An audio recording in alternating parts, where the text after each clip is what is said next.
எசேயா தீர்க்கதரிசியின் புத்தகம் 31வது அதிகாரம் அதனுடைய 5வது வார்த்தையில் நாம் இப்படி வாசிக்கிறோம். பறந்து காக்கிற பட்சிகளைப் போல சேனைகளின் கர்த்தர் எருசலேமில் மேல் ஆதரவாக இருப்பார். அவர் அதை காத்து தப்ப பண்ணுவார். அவர் கடந்து வந்து அதை விடுவிப்பார் என்று காணப்படுகிறது.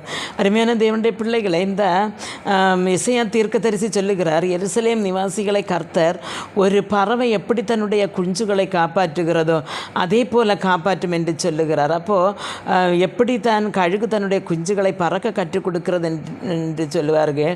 உயரமான இடங்களிலோ உயரமான பாறைகளிலோ கட்டிடங்களோ கொண்டு இந்த குஞ்சுகளை கொண்டு வச்சுட்டு அது என்ன செய்யுமா, கொத்தி கீழே போடுமா. கீழே போடும் பொழுது இது சிறகு அடித்தடுத்து கீழே வந்து கொண்டு இருக்கும் பொழுது ஆனால் கீழே விழுந்து அதுக்கு அடிப்பட்டு சாகாதபடி இந்த தாய்ப்பறவை அதை சுற்றும் கறங்கி கறங்கி வந்து அது கீழே வந்து தன்னுடைய சிறகை விரித்து நிற்குமாம். அப்பொழுது அந்த குஞ்சு அதே மாதிரி அந்த அந்த தாய்ப்பறவையின் சிறகின் மேலே வந்து அமரும்.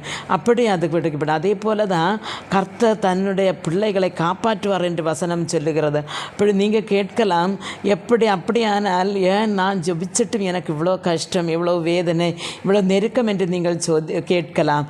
அருமையான தேவனுடைய பிள்ளைகளை, இந்த குஞ்சுக்கு நஷ்டப்பட்டது பலது. தன்னுடைய இருப்பிடம் நஷ்டப்பட்டது, தான் கால் சவிட்டி இருந்த அந்த மரக்கிளை நஷ்டப்பட்டது, தான் இருந்த இடத்திலிருந்து கீழே விழுந்து இறக்க போகிற நிலைமையில தான் அந்த தாய் பறவை என்ன செய்கிறது, அதை காப்பாற்றுகிறது. அதே போல் நமக்கு இருக்கிறது எல்லாம் நஷ்டப்பட்டாலும் ஆரோக்கியம், பணம், நமக்கு இருந்த சொந்தங்கள் என்னதான் நஷ்டப்பட்டாலும் கர்த்தர் நம்மை என்ன செய்வார், ஒருபோதும் கைவிட மாட்டார். இந்த பூமியில் நாம் அழிந்து போகாதபடி கர்த்தர் நம்மை காப்பாற்றுவார். அதனால் நம்முடைய வாழ்க்கை, நம்முடைய பிரச்சனைகள், நம்முடைய வேதனைகள், கண்ணீர்களை எல்லாம் கர்த்தருடைய சமூகத்தில் கொடுத்து விட்டு நம்ம நிம்மதியாக இருக்க நமக்கு ஒவ்வொருவருக்கும் கர்த்தர் கிருபை அருள்வாராக என்று ஜெபிக்கிறேன். ஆமென்.